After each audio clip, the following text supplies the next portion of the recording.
All right, guys, 3 episodes, and y'all still love us, and we appreciate it. It's the 3rd edition of the Friday Roundup. Welcome to the show. You're listening to Choose FI Radio. The blueprint for financial independence lives here.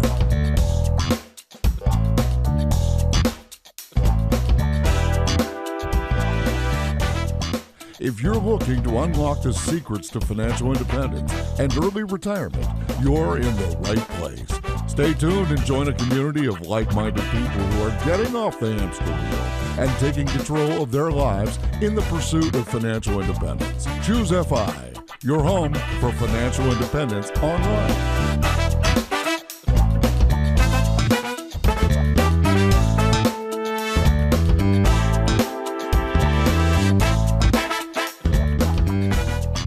All right, Brad, welcome back to the studio. How you doing today, man? Hey, I'm doing well. We've had quite a morning here in Central Virginia. We had a big snowstorm. I know you lost power, so it's pretty crazy. We're almost there. We're crawling to the finish line. Spring is almost here. Just got to make it just a few more days, and lose power this morning. Fantastic. I should say ice storm. Actually, we didn't have too much snow by May, but we had a bunch of ice. But yeah, it's been crazy. Totally ridiculous. Okay, so this past Monday, we had the episode with Mr. 1500 from 1500 Days, and Carl was walking us through the phases of FI, how to build a money philosophy and, designing that post-FI life. And I really found that fascinating, partially because it's something we all need to think about, and partially because he was right there at the door, and I think he's gone through it and is now on the other side. Am I right about that, Brad? Yeah, I believe he said that, he's at the point where he's nearly giving up his job entirely. I think he's currently working on a 3-day-a-week work week, but he is at FI as far as his number. And now it's, just a matter of being entirely out on his own. So I always wonder to myself, how much farther out am I before I'm in the position where I'm making the choice similar to what Carl was able to do? And, I feel like for most people, it's if you're actively pursuing this, it's a 10 to 15 year plan, something like that from day zero. It's a 10 to 15 year plan. Would you say that that's something that's pretty close? I think it's very realistic, certainly. I think, it's all based on savings rate and, that kind of stuff, but, your income, et cetera. But 10 to 15 years would certainly be very plausible for most people who are really taking this as a lifestyle. So I know your timeline hopefully is a little shorter than that, right? Yeah, absolutely. A lot shorter. A lot. I think when I get closer to it and I've got that number in mind, I'm going to do something just to one up them and be like 800 days. And I'm going to have a partner website just beside Choose FI called 800 Days to Freedom. And I'm just going to, anytime you post something, I'm going to chop the days in half and throw half the days right there. Nice. In your face, Mr. 1500. It's coming. Nice. But I really enjoyed this episode. It wasn't our normal type episode, which is, jam-packed with actionable tips, but I love the philosophy. I think that is, as people have heard on this podcast, I talk about that all the time. That's really my big thing. I think the mechanics of FI is once you get a handle on it, it's pretty easy, honestly, but it's wrapping your mind around what you want to do, what you want to get out of life. I mean, those are the big questions. So, right. And, most people just kind of go about their normal lives and just, go from one day to the next and don't really think about those larger questions. But those of us pursuing financial independence really have to. And because otherwise you're going to reach that number. Like Carl said, you're going to reach that number and it's not going to bring you happiness in and of itself. So you need to figure out, truly what life is all about. And, if I can just paraphrase a couple of quotes, I'm going to largely quote Carl here, but he said, the whole thing isn't really about money. It's about living the right way, and money is just a facilitator to that. The true goal out of this whole journey isn't money. Money is just a tool that we use to do what we really want to do. It's not about money. It's about life. And that just was so powerful to me. And I think one of the things that always strikes me is once you claw your time back from the things that just have you on this hamster wheel, once you claw your time back, you can then be more generous with that time. And you can invest in relationships. You can invest in people. You can explore. You can really develop your passions and find out what is it that you really want to do with this time. Because now, when you're on the hamster wheel, 80% of it is dedicated in one shape or form to just getting through the day. But when that's not there, what do you fill it with? And hopefully, if you've built this money philosophy, if you've built this framework for FI, you're going to really be able to fill that stuff up with the importance of health, surrounding yourself with the best people, living in a place that has outdoor pursuits, finding out what's going on at your library, raising your kids to be good, hardworking people, exploring the world, give back by volunteering. And I just think that if you can get to a place where you're doing that, how much happier is your life going to be? Yeah, without a doubt. And, that's kind of what Carl touched on at the very beginning of the episode, which was when you have money in common, especially when you're pursuing FI and you have money in common, you have so many other things in common. I mean, it's these like-minded people that you just don't generally meet in the course of life. And, we were talking about board games and, conversations around the campfire and things like that. I mean, there's so much truth to that. And, I think a lot of people in this community are really seeing that. And, I've noticed just over like at the Camp Mustache event that we went to, and now on some of the Mr. Money Mustache Facebook groups, that people are really talking about actually making these communities in real life. I know the organizer of the Camp Mustache down in Florida is actually legitimately talking about this and just seeing if it's plausible. And, to me, that is like a long-term goal in life is to live almost in a mustachian community where, you have all these people around you. And it's not just, for me, it's not just limited right now to FinCon, the conference that I go to every year, and then maybe one or two of these other events. But it could be like a year-round thing where you're actually surrounded by these people who are so similar to you. And I mean, in all honesty, that's not something I'm going to jump into next year.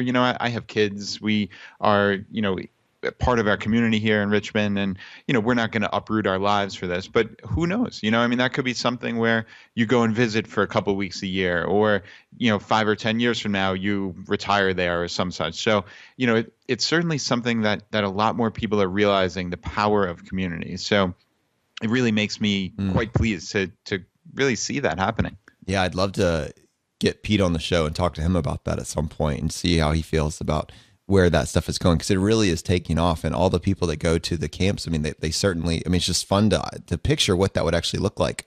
Yeah, without a doubt. And I know just in conversations with Pete, it's something that he's actually considering. So yeah, maybe if we're fortunate, we can get him on the podcast someday and chat about that specifically. Wow. So yeah, that would be cool. Another thing that jumped out at me from what Carl had to say was, he had this epiphany, which was that you don't have to work until you're 62 to 65, and that there really is this other way. And, he saw that after just having a bad day one day at work and Googling something like, how do I retire early? And, he came across Mr. Money Mustache, and, almost the rest was history in that sense. And, while we talk about this as a given, because we are involved in this community, it's very difficult for people to have that aha moment, because this information doesn't cross their plate. Which is so sad.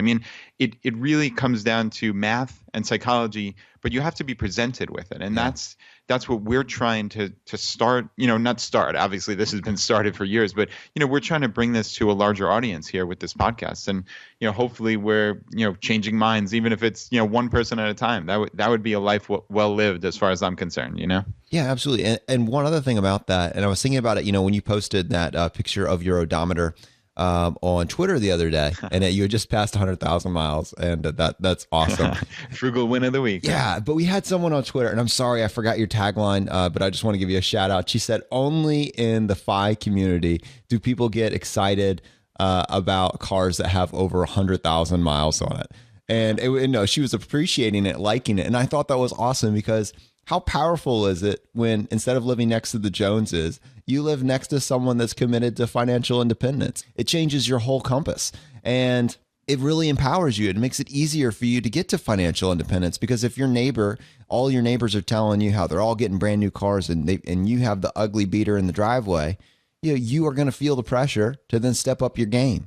But if all your neighbors are working toward financial independence, your compass has changed, and instead of that, Now you get to brag about your car that has over 100,000 miles. Not because it has over 100,000 miles, because it's representative of the choices that you've made in this life to get your family to fly faster. And that is what, when I see that, when you posted that, that's what I'm seeing. I'm seeing someone that, can spend time taking his kids to school every day. He can check in and work when he wants to, and he can check out when he needs to take a break. It's totally optional for you. And so it's a different metric. It's not 100,000 miles for 100,000 miles, but that 100,000 miles represents a life choice that is allowing you to spend time with your family and with your kids and just all these other cool things.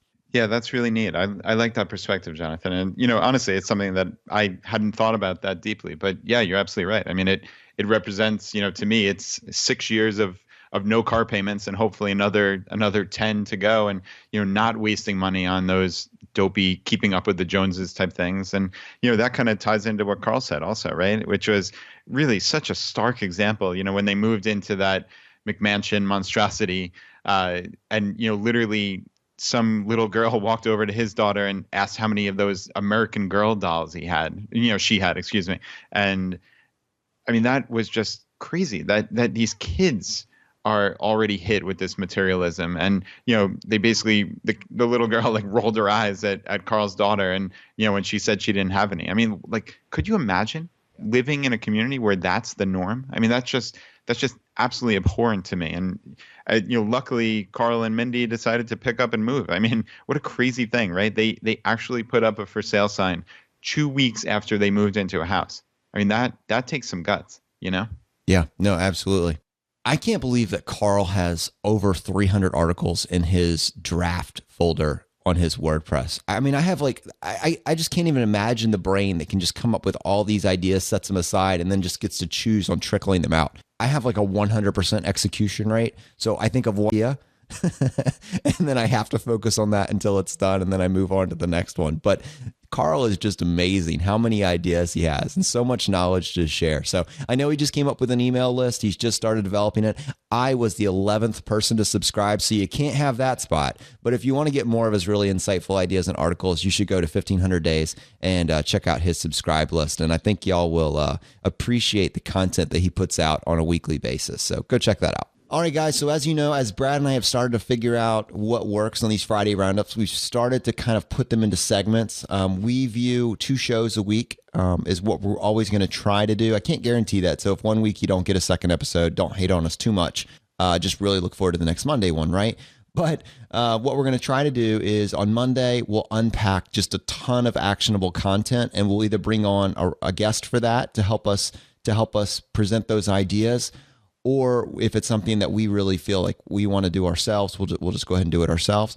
And then either way, on Friday's going to be our crowdsourced roundup, where we bring in the best of your ideas, your comments from the past week, and then we just unpack those in a way that makes sense and tells a story as well. And our idea was really that this has kind of become this hub for all ideas, fire. And, it's from bloggers and it's from contributors, but it's also from you, our audience. So if you have a really good idea or story and you want to participate in that, get your thoughts out there, this is your chance to do that. And so we set up the email address, feedback@choosefi.com, feedback@choosefi.com, so you can do that. And so, please take advantage of that. That's there for you. This Friday episode really is for you. We learn as much from your ideas as we do from our own. And so we really try to do our best to grab those and incorporate them into the show, as you're about to find out. Okay, so in this first segment that we want to do, we think it makes sense to do one called corrections. Now, this is the part of the show where I insert the legalese that Brad and I are not lawyers. And I would say we are not accountants, but Brad is an accountant. But in this space, we're just entertainers. We're not financial advisors. Yeah, we're not financial advisors. So we're just relating the information that we know, the way that we interpret it and we use it. And from a legal perspective, you should always consult your lawyer or legal advisor or financial advisor before implementing any changes. But these are our opinions at any given time, and we hope that you enjoy them and learn from them. Having said that, we can make mistakes, and we will try to be transparent and honest when we find out that we have made a mistake, and we'll relay that to you as quickly as possible. So sometimes it's omission, and sometimes it's just a straight correction. And in this case, the first one, we're going to talk about one thing, and this is an omission from our Millionaire Educator. It was pointed out to us by 2 people. One of them was Arcad, So just wanted to give you a shout out. Thank you for this additional information. He said something that is very important that people investing into the 457 plan be aware of is that this is not protected by creditors. If the company goes bankrupt, you could lose this money. Therefore, this is not risk-free. Now, this has not stopped me and many others from using this vehicle, but whenever discussing the 457, you need to discuss this risk also. And then we had one more, and this is by Sunwoo Lee. And Sunwoo has a website at 5by40, FIBY40.com. And he's been going through a lot of our articles and pointing out things where I may have been inaccurate or could have been more exact. And in this case, he says, I think it's important to point out that there exists non-governmental 457Bs, which can be provided by non-governmental tax-exempt organizations like hospitals and charities. This has a significant downside as compared to the governmental 457Bs. Assets are not held in trust for the employees. They are employer assets until they're paid out to the employee. So if the employer goes under, creditors can take money from your 457. So I think if you put those two together, what I came away with is that you have 457s for, state schools, to teachers at a public school system, firefighters, that sort of thing. And that's kind of what we were getting at with this latest one with Millionaire Educator. But there are also 457s for hospitals and charity groups. And I think that goes back to the one where you said that those are not, guaranteed. So, just keep that in mind. And one other, actually, on the Millionaire Educator, I guess 457s are very technical. And, obviously, we are just trying to present this as best we can. So it's huge that you guys are jumping in here with the corrections. Luis said, just a heads up on the 457 accounts, you need to have a bona fide separation from your employer to withdraw tax-free. I think the Millionaire Educator mentioned that because he changed jobs. Just thought the listeners in the public sector, like me, could use the clarity. So thank you very much. That's an important note that you can't just dump money in a 457 and pull it out whenever you want. There has to be that separation of service. We had one other correction, and this one was from episode 5. And Sunwoo has become our official guy that's going through and making sure we're staying on point with this stuff. And he actually pointed out, I think that I had said that with the Roth, contributions need to, I use the word season, for 5 years before you can pull them out without any sort of penalty. And Sunwoo pointed out that is not the case, that you can actually pull out your contributions at any point in time. And he gave me the exact specific details, but I just wanted to relay that to you as well. And actually, to me, that makes the Roth even more powerful as an investment vehicle, especially when you're in your teens and early 20s and you're essentially in a very low tax rate, because you can put that money in there anytime, essentially as an emergency fund, and you can pull it out, anytime without any sort of penalty. Yeah, that makes sense, certainly. And yeah, just a big thanks to Samu. We met him actually at the Camp Mustache event, and just a really brilliant guy and just a good guy. So thanks for listening so intently. We appreciate it. All right, so here's another success story. This is from Jason. He says, Jonathan and Brad, love the show. As you guys have mentioned, even if I can't implement all the ideas that are presented, grab onto some nuggets and apply them. I've done that. My wife and I are currently on our second Chase Sapphire. We're now sitting on approximately 110,000 ultimate rewards points. Brad, you opened my eyes to a new way our money can be working for us. And Millionaire Educator has us tax planning for 2017. With 2 children and strategic savings, that 10% bracket is certainly within our grasp. And then he actually had a question on that, which maybe we can take a look at. He says, I want to move our Roths from their current location where we pay high expense ratios plus an advisor fee, and he wants to send it over to Vanguard and go index all the way. Most likely, he wants to do 70-30 VTSAX and then 30% VBTLX. And he just wants us to know, they're both in their mid-30s, so it seems like a moderate blend. But he says, how can I, in good conscience, invest 70% of our Roth assets in VTSAX when that bubble is looking quite plump? Should I just do it anyways and just remember over the long run it'll only be a blip on the radar? Or do we move to Vanguard and play it more conservative because of the current climate? Just wanted a second opinion. Keep up the great work. Jonathan, the site looks awesome. Hey, man, I read that last part because I love the plug. Thank you. All right, Brad, what are your thoughts? Well, my first thoughts are, great work, Jason. I mean, how cool that he's listening to all this and really taking action. I mean, that is fantastic. I mean, Jonathan and I talked about this offline, and it just legitimately makes us happy. So yeah, I mean, it's really awesome. I guess his question is about moving to Vanguard and about this this bubble.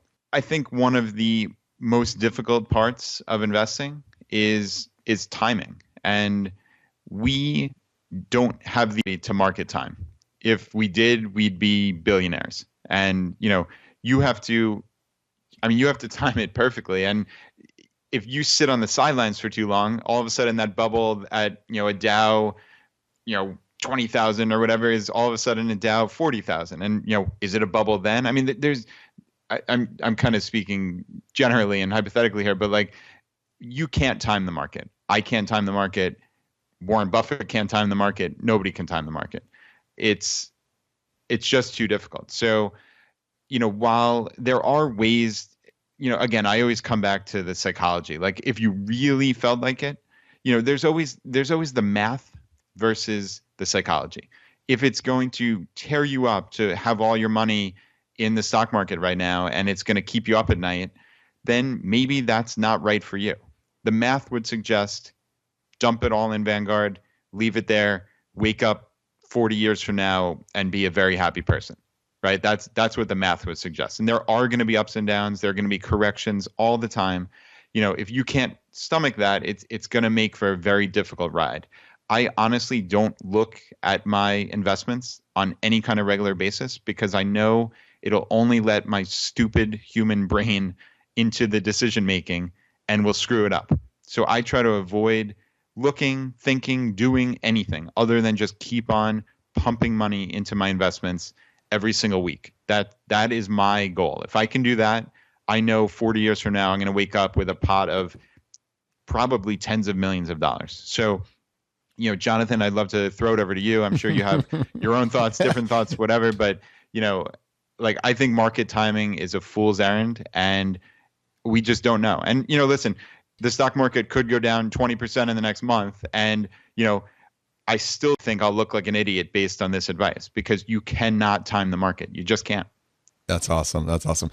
Jason, I'm probably more like you. I'd probably get a little fearful that I'm going to miss the window. And I don't think we're the only one. We're interviewing a guest, and I'm not going to tell you who, that made a similar confession, even though they know they still struggle with it. So it's a very real fear that I think you have.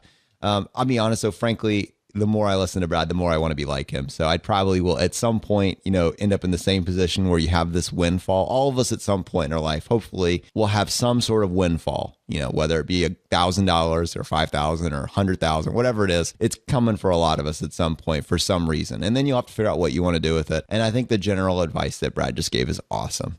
If you're really worried about it though, you could just dollar cost average it over the course of a year, maybe drop it in quarterly, 25% of the time to capture it over different rates if you feel like that averages your risk out. And I don't think there's anything wrong with that. But the overlying principle is you should not be subject to the whims of the stock market. That's what you're avoiding when you're doing index fund. You're not worrying about it. You know that over time it's going up and you're just getting yourself and your psychology out of the way and just letting it do what it does. Yeah. And just to jump in real quick, I am not infallible by any means, though I appreciate the compliment.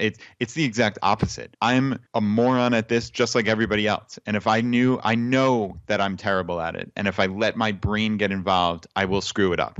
I know that I will because that's just how it works. So I try to just put it on autopilot as much as possible and just not think about it. That just makes my life much easier. Yeah, absolutely. All right, Jason, great question. Great question. Okay, we have an iTunes review for you. Now, this one took me a while to find because it's actually our first review from Australia, which is really, really cool. Anyways, this is by FB User 33, so giving you a shout out from Australia. And he says, it's so easy for podcasters in the space to provide 100% positive content, which for me includes the 5 success stories, the retire early strategies and calculations, even anecdotal failures, which have almost always already bounce back to some level of financial success. Like a typical Facebook feed, the positivity, motivation, feel-goodness content bubbles to the surface. That is great writing. Choose FI conscientiously took a slightly different tack. Brad and Jonathan have designed a platform to take the most practical content in the fire space and try it out in an open book manner. They are incredibly honest in their approach and also great sports when they discuss differences in their own behaviors, opinions, personalities, and situations. As someone who has typically loved motivational content without taking much meaningful action in the past, I've found Choose FI has made it very easy for me to jump into the first gear and try a few things in my own universe. Thank you for providing this amazing free content. Well, thank you for sharing. That is fantastic. I appreciate that you're finding this helpful, and we obviously love producing this stuff for you guys. So thanks a lot. And we have a couple of other, nice short iTunes reviews here. I just wanted to read quickly. One from DocMom21. So glad I came across this podcast. Love it. Thank you for all the advice. I just recommended this podcast in a large Facebook group that I'm in because I want lots of other people to benefit from all your great info. Thanks again.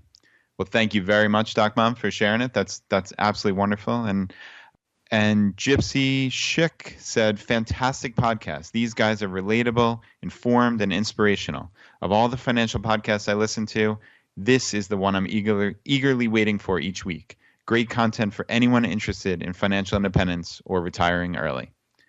Well, thank you all very, very much. We really appreciate it. And yeah, if anyone out there listening, the biggest thing you can do to help us is to just head over to iTunes and just search Choose FI, one word, and just leave us a short review and hopefully a 5 rating. It'll only take you a minute, but we just cannot tell you how much we appreciate it. So thank you. All right, we had another question. This is from Dave. Dave says, hey guys, love the blog and the podcast. I'm just starting my FI journey and I'm a bit confused about something. Knowing where you are on the FI journey seems best measured by tracking your net worth. In fact, Rockstar Finance, which you listed above, and I think that's on one of our articles, our early retirement articles, where we have a list of a lot of blogs and podcasts that we found helpful over time, and Rockstar Finance was listed there. But Rockstar Finance has a blogger net worth tracker, and he said, here's where I'm confused. Net worth is traditionally defined as assets minus liabilities, as far as I know. Yet many FI bloggers seem to measure their net worth as only their assets and ignore their liabilities. Some in the list measure it the traditional way. I imagine most of the liability interest rates are very low, but I don't know how or why the balances of liabilities are ignored. For example, No Nonsense Landlord, which is number 2 on the list, says his net worth is the sum of the investment accounts plus a realistic selling price. He ignores the almost $500,000 in mortgage balance in his net worth calculation. He is ranked in the tracker just by his total assets. So here's my question. Do some FIers measure net worth differently? Is there an understood agreement in the FI world that assets are more important than liabilities? All right, Dave, this is a good question, multi-layered question. So I'm going to give my opinion and Jonathan will jump in with his. Yes, I've noticed that people in the FI community measure net worth differently, but it's usually kind of at the margins. It's not what you're talking about specifically, and I will touch on that, but some people in the FI community include the equity in their home, and some just consider their investable assets. So, while that's not at the margin per se, since, the equity in your home can be a significant amount, some people just take that as a difference of opinion. So, that's plausible.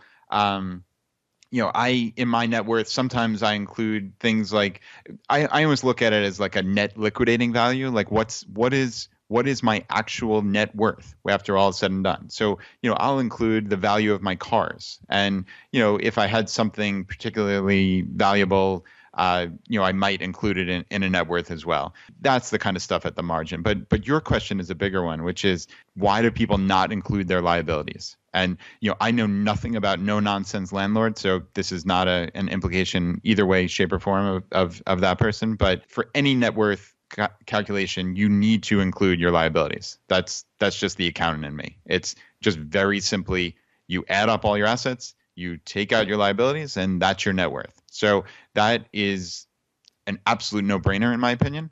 Like I said, the at the margin stuff, we can, people of good faith can decide whether they want to include the equity in their home and things like that. But it's absolutely ridiculous to include the selling price of your home, but not include the mortgage. I mean, that's absurd. So, you just can't do that. If you really wanted to get deep on this, you could, talk about the amount in your IRA, which is tax deferred. Is it really worth 100% on the dollar? Because it's going to be taxed at some point. And then we get down deep into the, the tax optimization strategies of, the mad scientists and things like that. And, that's a whole separate issue. But if you're talking like your net liquidating value, what is that money worth to me? it might not be worth 100%. So, again, I could keep talking about this for quite some time, but the short answer is there's a difference of opinion, but I think without any question, you need to include your liabilities in any kind of net worth calculation. Yeah. I have two other thoughts on that. And one of them is a direct thought, and one of them is kind of a pivot in a little bit of a different direction. So bear with me. The first thought is also that the net worth tracker on Rockstar Finance, I believe, is brand new, and it was kind of an add-on to the directory that they just built. So there's no conformity on that list right now. I'm sure they're still building it. I'm sure it's going to be awesome. Jay Money, he really is a rock star. So he will get it all figured out and get everything very consistent. The second half of that question is a little bit of a pivot. And I think there's something about doing the public net worth tracker that it just rubs me the wrong way, in terms of putting it out there. And I think it's because one of the things I find so attractive about FIRE and the FIRE community is that he who has the biggest pot is not the winner in this game. It's not this race to the finish where you have a number 1 and a number 20. And, the number 1 is a winner because they have the most money and they're a millionaire or a billionaire. In the FIRE community, our ultimate goal is not to be the one with the most money. It is financial independence, it's freedom, it's flexibility. And that's a completely different calculation. And it doesn't really have to do with what that top number is, but rather it is a variable in this equation that says my life costs this and my passive income, whether it be from investments or real estate or anything else, produces this. And once they even out, you're now financially independent. And so, I don't think that I've listed mine on there. Maybe I would if I were a billionaire. I don't know. But I don't think I put it on there. And I think it's something about that is that while I would include a net worth as a tool when I'm sharing with people how to do that calculation, I wouldn't have a problem with that. It's not a hammer to hit people with. Rather, it's a way to motivate people and show people how they can achieve their own level of financial independence. And again, that's just one of the things I've always found very attractive about the FIRE community. When we were at that mustache camp that we always talk about, we were there with people that were worth 50,000. We were there that were worth 10 million. But you would never know that in that group because everybody was sharing their experiences and they all used the same tools to get there. They had cars with 100,000 miles on it. They live far beneath their means. They use their margin to create these passive income sources. And the focus was not to have the biggest sum in that net worth. Yeah, you're absolutely right. And it's that number.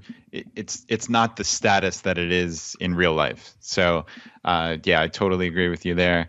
I personally would have a hard time sharing my net worth. I think I don't know. Especially my wife has no interest in us ever sharing that. It's not that I'm especially worried about sharing it for any reason, but we're just kind of private people. So, you're probably never going to see a net worth statement from me. But yeah, I think it's certainly an interesting conversation at the very least.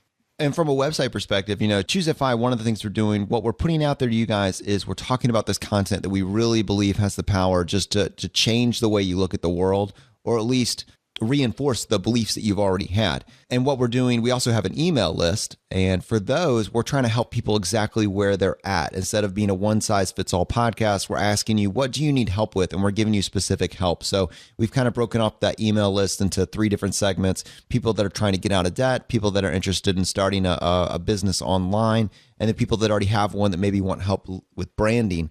And we're trying to give you specific tools that we've used along the way. And as it fits that model, we've decided that we're going to share with you all the income reports from Choose FI, especially for the people that are interested in starting a business online or are interested in branding. We're actually going to share those income reports. But in that perspective, it's still not bragging. It's more just to help you see the tools that we use to create these passive businesses online. So if you're interested in that, you can go subscribe to our email list, and you can do that on choose.com/subscribe. Or if you're listening to this on your phone and you don't have access to that, you can just text Choose FI to 44222. Text Choose FI to 44222, and that will get you on our email list.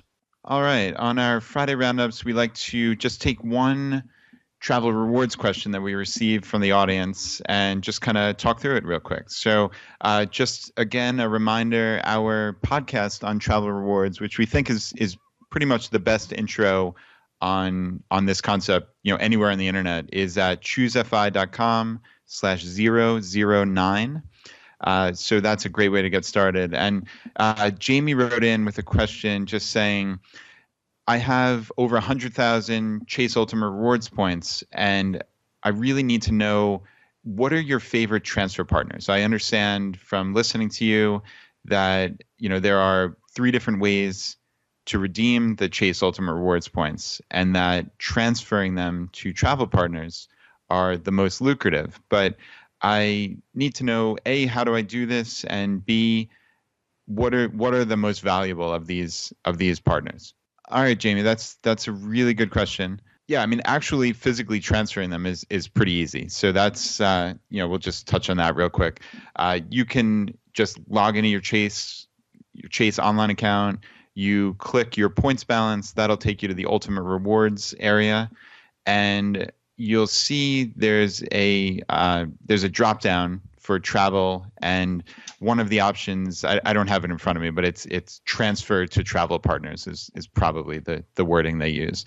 And when you click on that, you'll see the 11 different transfer partners of Chase Ultimate Rewards.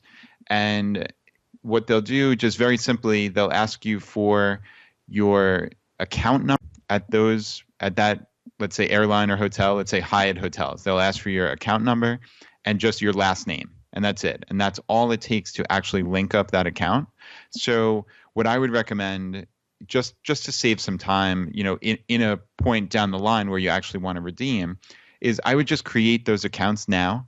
So this kind of ties into the second half of your question, which is, what are the best of those transfer partners? And, for me, there are generally 4 that I consider the highest value, and then a few others that you can definitely get some significant value out of. So the 4 that I like the most are Southwest Airlines, Hyatt Hotels, United Airlines, and British Airways. And we'll talk about British Airways a little bit more in depth. But so I would definitely create a free account at each of those 4 without question. And just link up these accounts with your Chase Ultimate Rewards account. So that means at any point down the road, if you want to make that transfer, you don't have to scramble and quickly sign up and link it and do all this stuff. You just know it works. So that's just kind of my little strategy hack, is just do that beforehand. And then the other partners that I get some value out of sometimes are kind of like the sweet spot redemptions, we call them. So there's Singapore Airlines and Korean Air. So generally speaking, you hear those and you're like, where on earth would I use these? I'm not planning on traveling to Asia anytime soon. But that gets at a larger strategic point of the airlines and the award charts and really the airline alliances is when you have, let's say, Singapore Airlines miles, you can fly on any of the Star Alliance partners. So United Airlines is a perfect example of that. So while Chase Ultimate Rewards already transfer to United, there are instances where the Singapore Airlines award chart has these sweet spots, like for instance to Hawaii. And I'm pretty sure we mentioned this on our episode 9 podcast. But if you had, for instance, you wanted to fly from the continental U.S. to Hawaii, it would cost you 45,000 United miles to fly on a United airplane. But it would actually only cost you 35,000 Singapore miles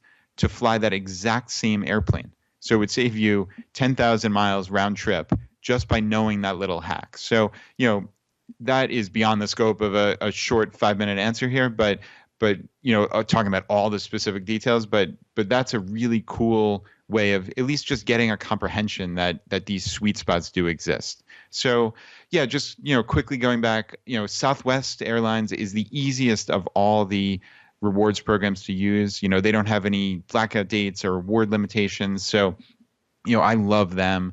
Hyatt Hotels, I find a lot of their category 1 and 2 hotels, which actually only cost 5,000 and 8,000 points respectively, to really carry a lot of value. So we've done quite well with category 1 and 2 Hyatts. And then you get into United. United passes along none of those junk fees that are called fuel surcharges. So United miles are actually really easy for international trips to Europe or Asia or really wherever you want to go.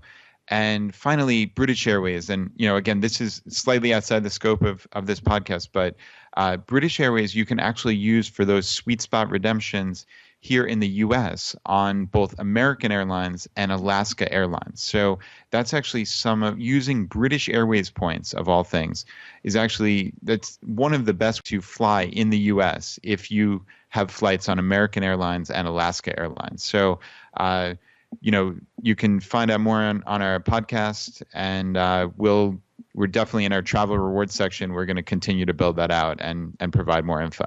All right. So one of the things we want to do is get a chance to feature articles that have really made an impact in our lives and in your lives. And we also want to try to give exposure to new articles that have come up within the last year. So what we'd like for you to do, if you have an article that really excited you this year or just was jam-packed with content, Brad and I are going to do a feature where we do the top 10 articles of the last year. And we're just going to kind of pick them out ourselves and just kind of do a comparison of what we liked about it. And so if you read something that really made a difference in your life that was written within the last year and you'd like to maybe see it featured on the show, you can send that idea, the link to that idea or that article to feedback@ChooseFI. We're going to be collecting these over the next 3 months. And so we'd love to crowdsource this and really get, we have probably close to 5,000 subscribers now. That are aware of this show or listening to this show on a semi-regular basis. So we'd love to get y'all's input. Send us your ideas to feedback@ChooseFI. And we also want to do a segment called Frugal Wins and Frugal Fails. So I have a Frugal Win of the Week, Brad. This week, we started preparing for our first yard sale. Oh, wow. Yeah, I know. Interesting. We are unpacking 4 years of crap that's just been accumulating, and we're actually doing a yard sale. Now, I have heard about doing a yard sale for years, decades, is a great way to declutter your life and to earn extra money. And actually, my community organized it. So what they're going to do is they told everybody, you can pay this one-time small fee, and then we're going to have this community yard sale. You just set it up in your driveway. And whatever you don't sell, we're going to then have a Goodwill truck come by and they're going to just get up off your driveway for you. And so so I thought this brilliant idea. You're decluttering your life. We'll probably have somewhere between $100 and $200 worth of stuff that we'll be able to unpack. And my house is just going to be empty again.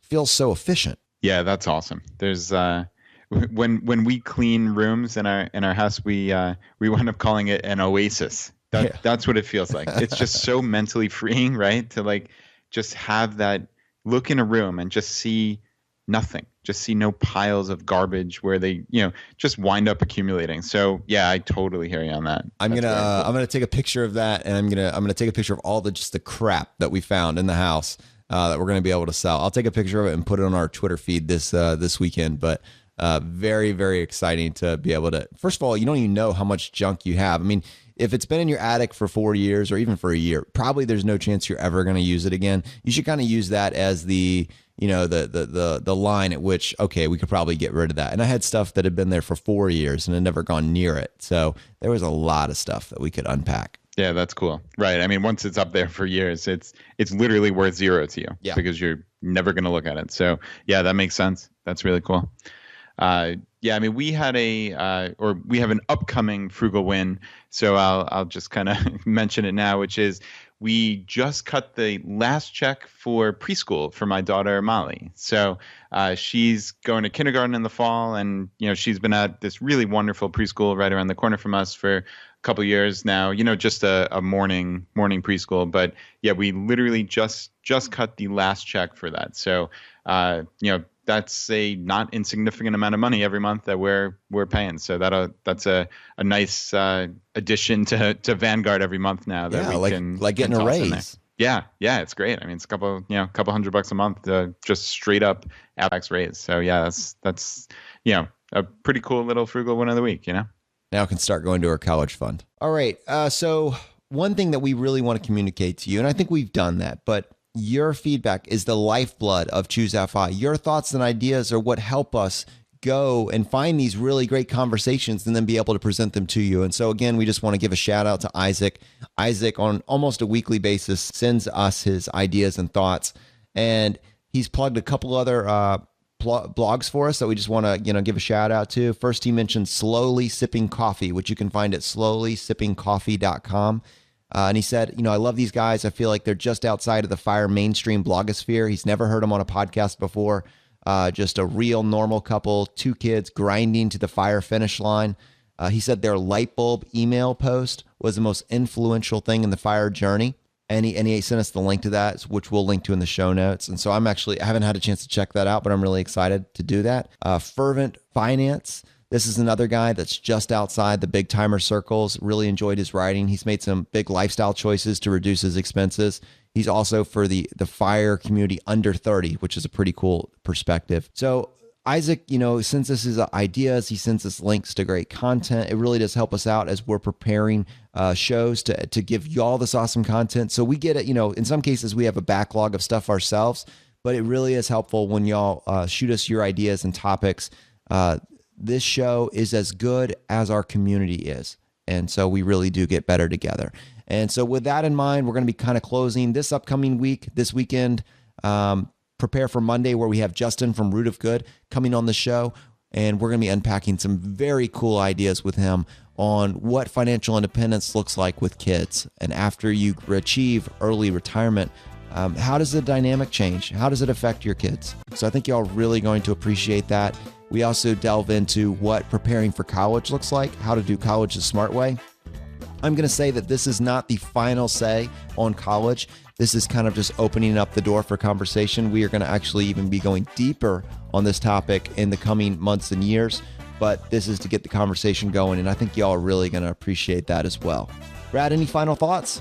Yeah, I would say just keep the feedback coming, especially on the Monday episodes. If you have something, if you listen to Justin's episode on Monday and you have some great suggestion for how you save money on college, send it to us. Just shoot us an email, feedback@choosefi.com. Or if you have a question for Justin, or some clarification, or we might have said something wrong. We need your input. That is what's keeping this going. So again, just thanks for listening, and we just really love doing this. Honestly, hopefully you can hear it in our voices. This is the thing that gets us out of bed in the morning. As Jonathan and I talk every single day, and we just love this. So thanks for being there, thanks for downloading, and thanks for telling people about it. All right, we'll see you next time as we continue to go down the road less traveled. If you want to get on that email list again, the phone number is 44222. Just text Choose FI to 44222. We'll see you next time. You've been listening to Choose FI Radio Podcast, where we help middle-class America build wealth, one life hack at a time.